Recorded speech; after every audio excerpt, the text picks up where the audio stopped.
Chapter 2.4, taking a look at chemical amount.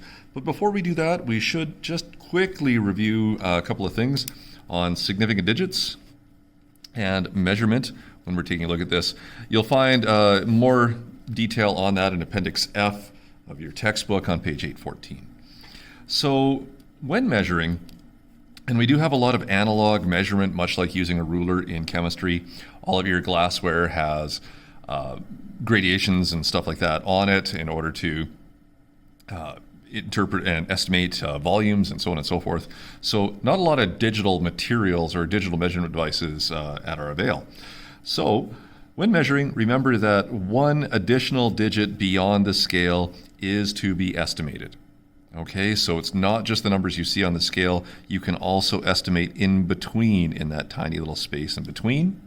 All right, and so generally what we would do for such small scales here is we would estimate, hey, it's on the 0 right on that line, or it's on the 0.1, or if it's somewhere in between, you're on the 0.5. Okay, so we're not asking you to, work microscopically here and try and figure out if it's 0.1, 0.2, or 0.3. So it's either on the first division, on the second division, or in between, and that's generally accurate enough. So if we were going to do a quick little example here, we want to measure the length of this line. All right, with our ruler, I know that it is at least 3 centimeters, but it's not 4. So I have 3 centimeters. And now I'm into the decimal places.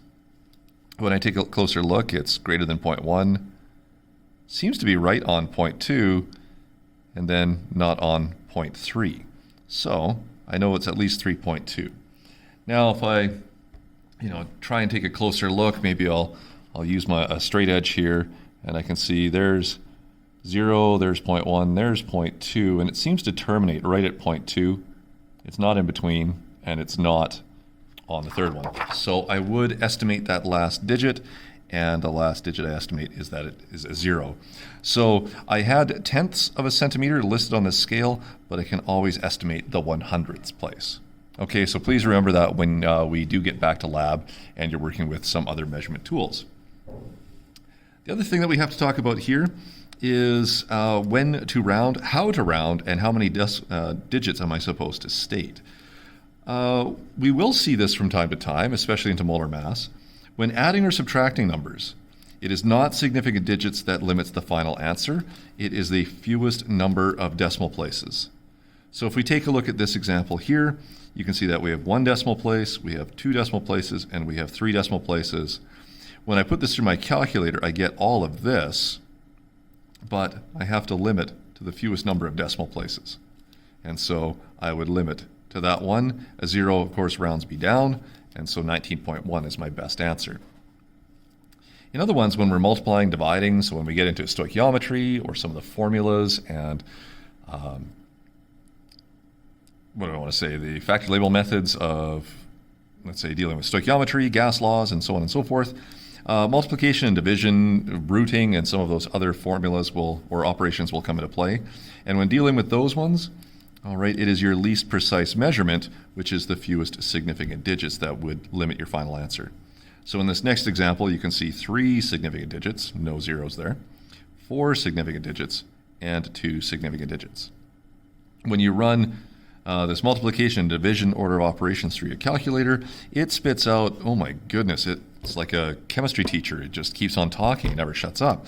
And all you end up having is all these run-on decimal places all through it. But you have to limit 28.47115 yada yada yada into 2 digits, so it's just the 28, and of course the 4 rounds down, and 28 grams becomes your best answer. When rounding, please remember it's only the first digit to be dropped that determines any sort of rounding. So a good example here is 28.4999999. It looks at all these nines, we keep wanting to round up, but remember, this is the 10th place. This is the 100th. This 9 is 10 times smaller in magnitude than the 4. This is the thousandths, so it is 100 times smaller in magnitude than the 4. This is 1,000 times smaller. So these guys become relatively insignificant. It's only the tenths that we have to worry about any sort of rounding here. All right. If I want to round to two significant digits, then that's the 28. The 4 is the digit to be dropped. That rounds down, and so 28 grams, again, is the best answer. Okay, so that's just a quick refresher on your significant digit and measurement rules and your rounding rules. If that wasn't sufficient, again, take a look at page 814 in your textbook and read through those rules if you need a refresher. Okay, why do we talk about that now? Well, we're into molar mass, which is, of course, an addition and subtraction and multiplication kind of set of operations. So significant digits and the number of decimal places is going to play a role. So for the first one here, we're into chapter 2.4 now, and please understand and remember that chemical amount means mole quantities. Okay? There's lots of other things that we can measure in chemistry, like mass or volume or temperature and whatever, but those are different properties. If we're just talking about the amount of chemical we have, we need a count of the atoms or molecules. This is the measurement that we look at in moles.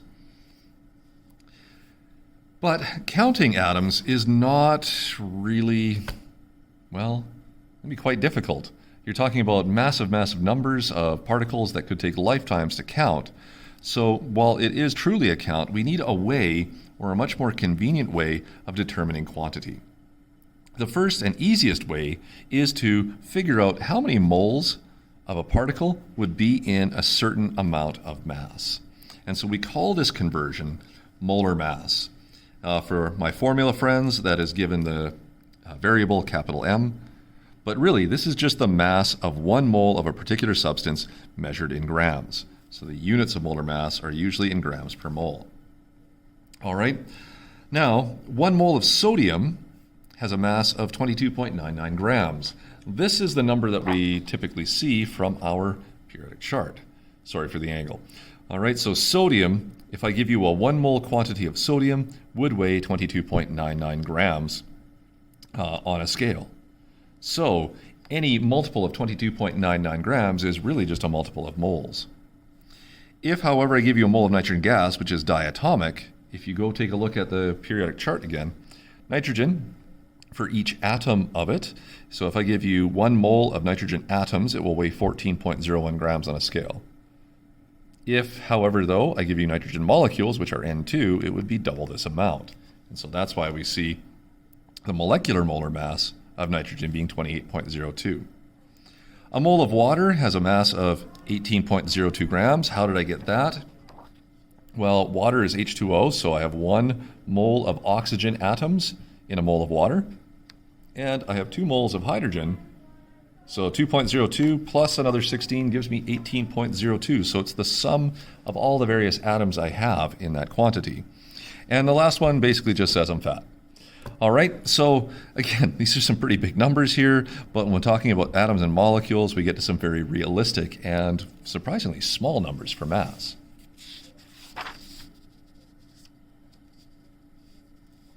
So how best to calculate molar mass? Well, I know we like to do everything on our calculator, and that's all well and good, but if you're struggling with this, or if you're having some issues with trying to know how many of each particle is there, then a tally chart really helps out. If we take a look at calcium bicarbonate, or the hard water scale that you might see on your kitchen faucet or something like that, is 1 part calcium to 2 parts bicarbonate ion. So remember, these brackets mean that you have 2 hydrogen carbonate ions here, so everything in here is doubled. Easiest thing to do is just start listing all the various atoms you have, and so I have calcium here. Off the periodic table, calcium is given as 40.08 grams per mole. In my compound here, I just have 1. And so the total mass of hard water, 40.08 grams, is coming from the calcium that's there. Hydrogen is also here. It's pretty light, 1.01 grams per mole off the periodic table, but you have 2 bicarbonate ions, each one containing a single hydrogen, and so we end up with a total contribution of mass of 2.02 grams per mole. Carbon's in much the same category. You have 12.01 grams per mole for every atom of carbon. There are 2 atoms of carbon in this particular compound due to the 2 bicarbonates, giving us a total contribution of 24.02.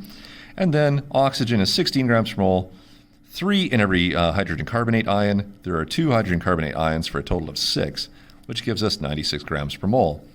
Add all this together and you get 162.12. Remember, you are adding, therefore it's the fewest number of fewest number of decimal places, and so you have 2 in each one, so I must have 2 in the final answer. Okay, so that's something that we will see when dealing with molar masses. So what I'll have you do is pause the video, and I would like you to come up with the molar mass using that template to come up with the molar mass for strontium chloride, glucose, and ammonium thiosulfate. Okay, so pause the video now, and when you come back, we'll take a look at those solutions, and hopefully we're matching 3 for 3. So here we have your solutions for those 3 molar masses. First one is strontium chloride, which you can identify as ionic. So to come up with the correct chemical formula, we use the ionic charges. Positive 2 for the cation, negative 1 for the anion. So you can see a 1:2 neutral ratio to give us SrCl2. From here, find strontium on your periodic chart. You'll see that its atomic molar mass is 87.62 grams per mole. There's only 1, so you get 87.62. Chlorine, on the other hand, is 35.45. We double that because of the 2 that are there to give us 70.90. Add them together, and 158.52 is the correct answer. Glucose, that's one of our memorized molecules, so we just went straight to C6H12O6. And each carbon is 12.01 grams for a total contribution of 72.06. Each hydrogen, even though there's lots of them, is only 1.01, so we only get 12.12. And 16 grams for every oxygen, times 6 of them gives us another 96 grams per mole. So when you add that together, you get 180.18 grams per mole for your glucose. Last one here, ammonium thiosulfate, again ionic because of the polyatomic cation. And so you can see a +1 charge and a -2 charge, needing a 2:1 ratio to come up with that neutral balance. And so there are 2 ammoniums here, which does affect the amount of nitrogen and hydrogen that we have in the total crystal. 14.01 for nitrogen times 2 gives me 2802. Hydrogen, 8.08. Sulfur, 30.07, but there's 2 of them for 64.14. And then there's 3 oxygens to give us 48. And we get to a total mass of 148.24. So why do we need to know all of this? Well, I need to know molar masses to be able to convert between chemical amount in moles and things such as the masses, which are easy to get in lab or in class. So how could I figure out how many moles are found in a 55.0 gram sample of octane? Well, to do this, in order to do any conversion between moles and any other value, or the mass value, I'm going to need molar mass before I can do this. So, octane, one of our memorized molecules, C8H18, there we go. And so that means I have carbon, which is 12.01 grams per mole, times 8 of them gives me 96.08 grams per mole. Hydrogen, pretty easy one here, 1.01. There are 18 of them, and so that gives me 18.18 grams per mole. What we'll do is we'll add this together here, and it works out to 114.26 grams per mole. All right, so I know if I have 1 mole of octane sitting on a scale, the scale should read 114.26. Now, I like to use the units in the factor label method. It's a much more convenient way of doing all of the various metric and unit conversions we have in chemistry. Your Science 10 teacher may or may not have shown it, so for this first example, I'm going to use the factor label method here to come up with my solution. It avoids memorizing formulas, and we try and reduce that here in chemistry so that we don't have to memorize, the hundreds of formulas that we could have. So for this one, I have 55.0 grams of octane. And then in the factor label method, what we do is we just multiply by a series of fractions. How we set up our fraction is determined by the units. If I want to convert from grams and go into moles, then I need to cancel out grams and have moles remaining. If you look at this one, 114.26 grams over moles the gram would have to go in the denominator, moles would have to go in the numerator, because anything over itself cancels out. And so 114.26 grams would be now written here for every 1 mole. Grams now go, and all it is 55.0 times 1 divided by 114.26. And so if we do that in our calculator, you get 0.48155, and it just keeps going. Grams have canceled, and we're left with moles. Now, we do have to stick with our sig digs. All right, we had 5 digits with our molar mass, 3 with our mass, so 3 is our limit. Was that 3.5? Sorry, that was 3.5, not 5.5. All right, so the 3 rounds down, and so I would state a final answer here of 0.481 moles. Now, I realize we're doing at-home learning, and it's in the quarter system, and things are moving really, really fast, and a lot of us like formulas. I'll show the next one here with the formula that you might remember from Science 10, but I would encourage you to try and adapt to this. All right, it's going to be a lot easier for us, and it works with our summative topic of stoichiometry much, much better. You're going to see a lot of this factor label methodology throughout my videos, and hopefully on the board when we're back here in class. So for this one then, again, if I'm trying to go from a mass here in milligrams to moles, I need molar mass. All right, that's pretty standard. The conversion between mass and molar mass is molar mass. So to figure that out first, I have the formula here, so I'll just go straight to my tally chart. I have carbon, 12.01. However, there's 8 of them. That gives me 96.08, like it did in the one above. Hydrogen, got that here as well, 1.01, but there's 10 of them. And so that gives me 10.10 grams per mole. Nitrogen, we've seen that earlier at 14.01, but there's 4 of them here. So that's going to give me, what do we have here, 56.04 grams per mole. And then finally we have some oxygen, which is 16 off of our periodic chart. 2 of them for a total contribution of 32 grams per mole. We add all these together and we get 4.22 grams per mole. So now that we have our molar mass, we do have something we can use, and you might remember the formula for converting mass to moles is N equals little m over big M, where little m is mass, big M is molar mass. Well, we have both of these.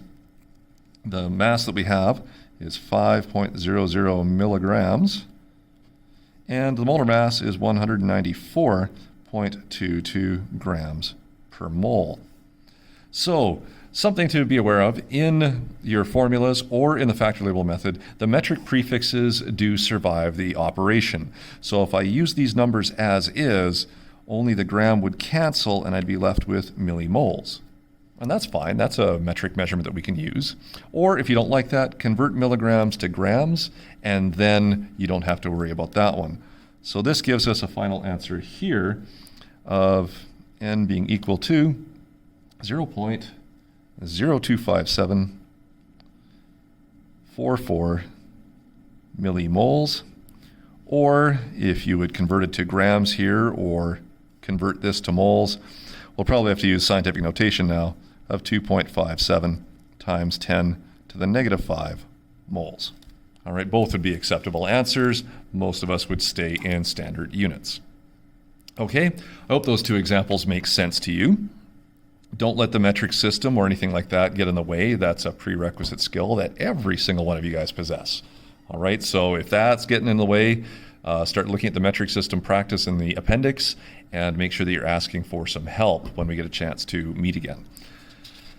Last thing I want you guys to do here with this video then is just to pause it one more time. Try and do these.